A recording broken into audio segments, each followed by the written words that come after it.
Why do girls rub their eyes when they wake up? Because they have no balls to scratch. Today, I'm going to recap a 2023 action sci-fi film called Indiana Jones and the Dial of Destiny. In the midst of World War II, during the Allied liberation of Europe in 1944, an archaeologist named Indiana Jones embarked on a mission to retrieve a legendary relic believed to possess the power to change human history.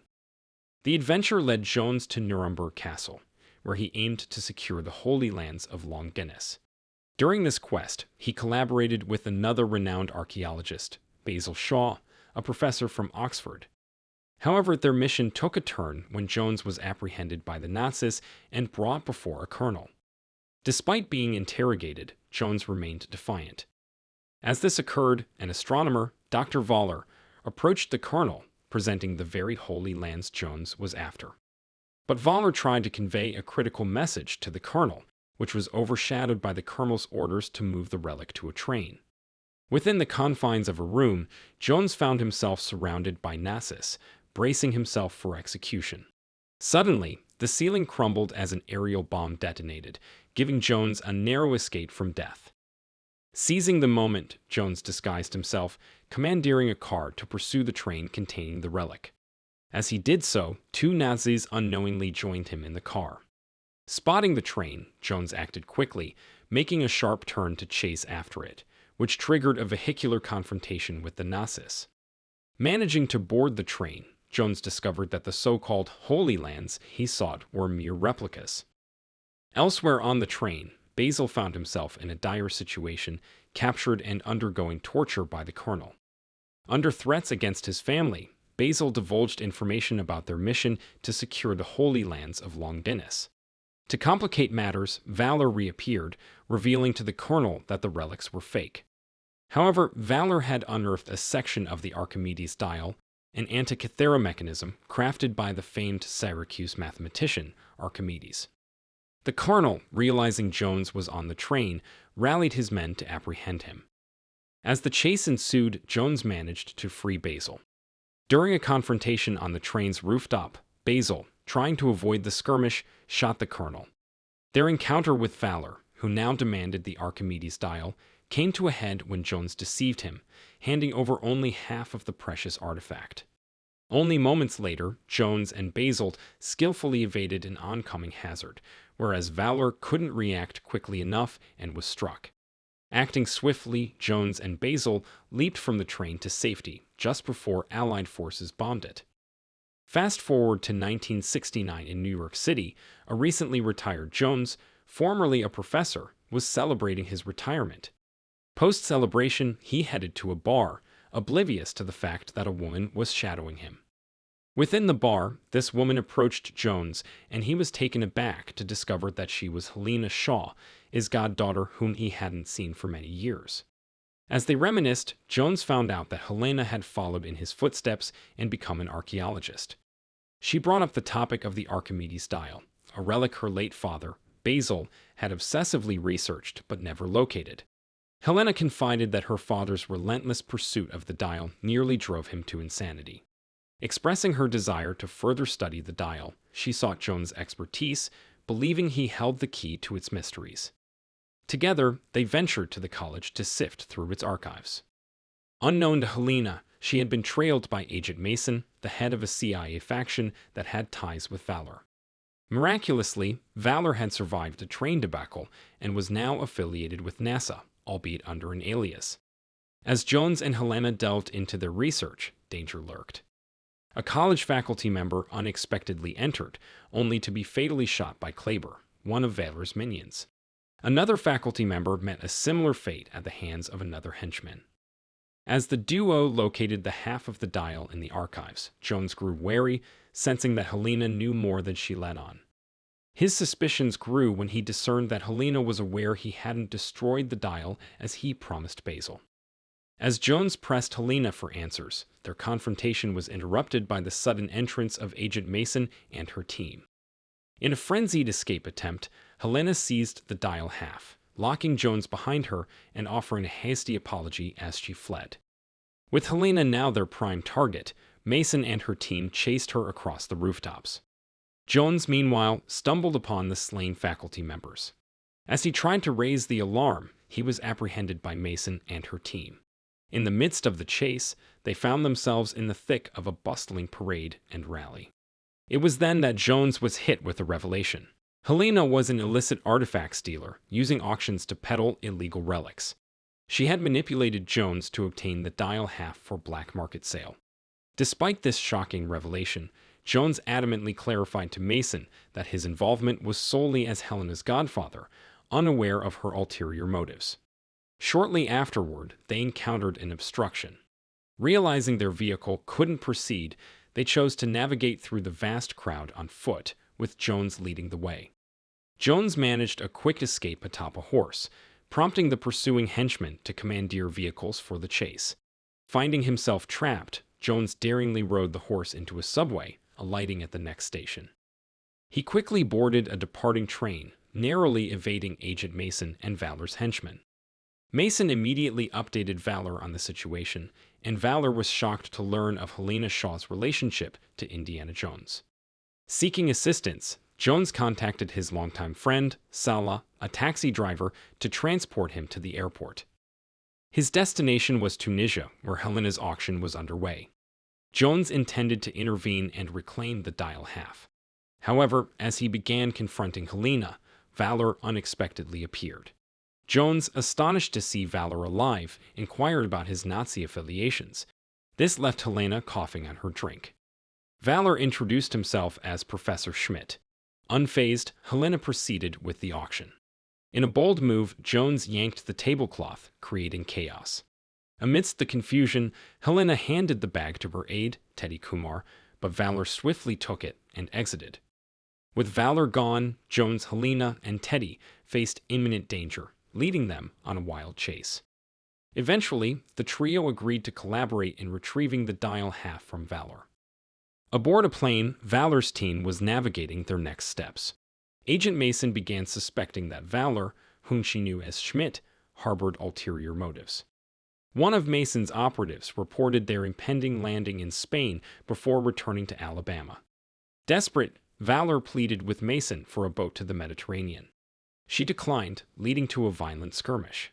Klaber fatally shot Mason, and in her final moments, Valor revealed his true identity. Joined in purpose, Jones, Helena, and Teddy journeyed together. Their goal: reach the Graffitos ahead of the Nazis. Their travels took them from Casablanca to Italy and eventually to Athens. There, Jones reunited with an old friend, Renaldo, a skilled deep-sea diver. On board Renaldo's vessel, Jones and Helena discussed the location where Basil had discovered the dial.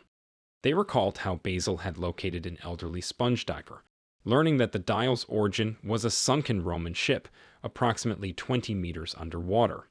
Their next destination, the seafloor, in search of the Graffitos tablet that would guide them to the missing dial half. Later, under the starry sky, Helena and Jones reflected on their shared memories of Basil and the beliefs that drove their quest. Helena discovered that Jones had parted ways with his wife, Marion, after the tragic death of their son during the Vietnam War. The following day, they arrived at the Aegean Sea, believed to be the location of the sunken ship. Aided by Renaldo and his crew, Helena and Jones embarked on a deep-sea dive in search of the dial's missing half. Amidst the aquatic life inhabiting the shipwreck, their quest for the Graffitos proved challenging. However, their persistence paid off when they located it. Emerging to the surface, they were met with an unexpected sight. The Nazis had commandeered their vessel. Helplessly, they watched as Valor eagerly opened the chest housing the Graffitos tablet. Faced with undecipherable instructions to the dial's other half, Valor turned to Jones for assistance.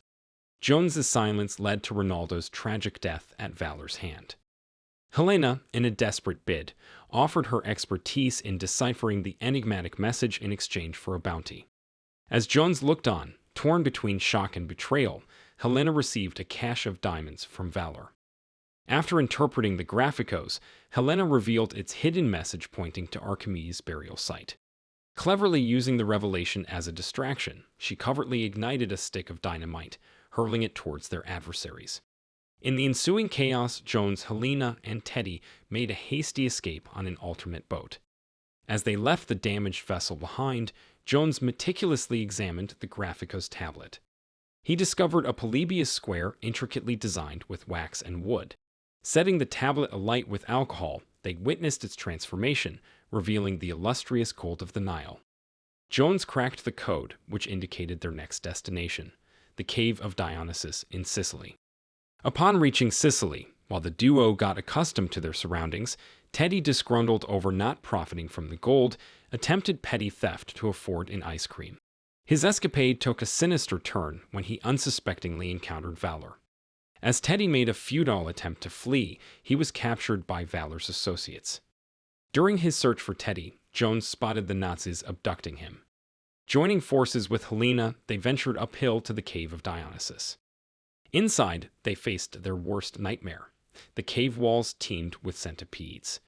Venturing deeper, they navigated a complex maze, ultimately arriving at Archimedes' resting place, where they found the sought-after dial half atop Archimedes' skeletal remains. Helena knelt beside the tomb, observing a frieze that depicted a phoenix with propellers.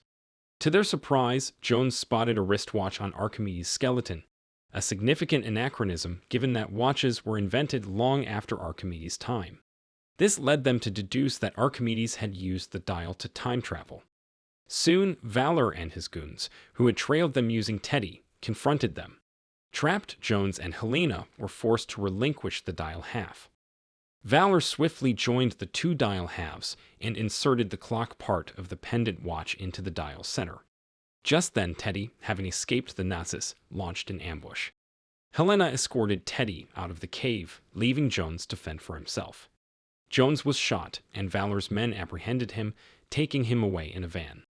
Voller revealed his plan to use the Eye of the Storm to journey back to August 20, 1939, intending to alter the war's outcome in the Nazis' favor.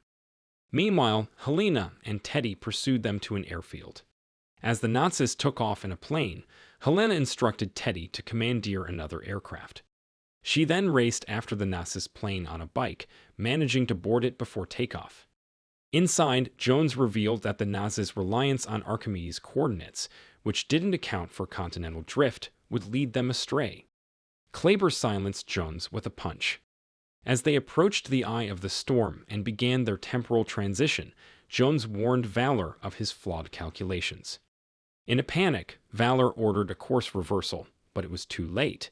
They had already traversed time. Briefly, Voller believed they had arrived in 1939. However, he soon realized they had inadvertently traveled to a war in 214 BC. Emerging from her concealment, Helena sent several of Voller's men tumbling from the plane. As one assailant gripped Helena's legs, Jones shot him, freeing her. Voller attempted to snatch a parachute from Jones, but Helena shot him. With parachute secured, Jones descended, allowing Helena to cling to him, and together they abandoned the critically damaged plane. Down below, Klaber, firing at Romans, infuriated them. Voller and Klaber met their demise as the plane crash-landed. In this ancient timeline, a local, seemingly knowledgeable about the dial, approached the wreckage. Inspecting Voller's body, he took the wristwatch. His aide noticed the dial and handed it to him.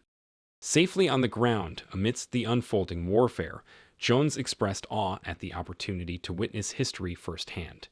Jones excitedly expressed to Helena his lifelong passion for history, emphasizing that now immersed in a genuine historical setting, he wished to remain forever.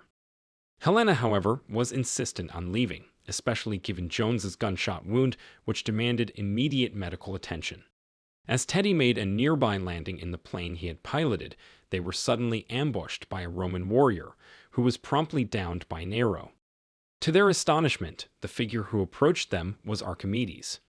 The legendary mathematician presented the dial, suggesting that their encounter was predestined. Jones inferred that Archimedes had crafted the dial seeking assistance in the ongoing war. Eager to stay, Jones conveyed his wish to Archimedes, but Helena interjected. She argued that their mere arrival had caused enough upheaval and deterred the Romans, rendering further help unnecessary. Despite her emotional pleas, Jones remained resolute in his decision to stay in 214 BC. However, Helena's determination overpowered his, leading her to knock Jones unconscious. When he awoke, he found himself back in 1969, with Helena and Teddy by his side. Shortly after, Marion, Jones's ex-wife, entered, followed by Sallah and his children. Recognizing the gravity of Jones and Marion's reunion, everyone discreetly exited the room, allowing the couple a private moment. Despite Jones's fleeting regret over not staying with Archimedes, he was overjoyed to be back in 1969, particularly now that Marion had returned to his life. If you enjoyed this video, don't be shy to hit the like button, and if you disliked it, hit the dislike button twice, just to be sure. It would be best if you watched the whole movie. Thank you very much for watching. Please subscribe for more videos like this.